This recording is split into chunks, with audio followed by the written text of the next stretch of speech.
বাজেটের আকার কিছুটা কম হলেও বিগত সরকারের ধারাবাহিকতাই ধরে রেখেছে অন্তর্বর্তী সরকার। বিকেলে বনানীতে হোটেল সারিনায় বাজেট পরবর্তী প্রতিক্রিয়ায় এই মন্তব্য করেছেন বিএনপির স্থায়ী কমিটির সদস্য আমির খসরু মাহমুদ চৌধুরী।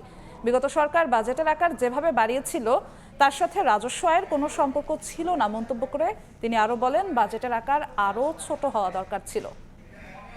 বিগত সরকার যেভাবে বাজেটের সাইজ বাড়াতে যে জায়গায় নিয়ে গেছে সেটার সাথে বাংলাদেশের রাজস্ব আয়ের কোনো সম্পর্ক নেই।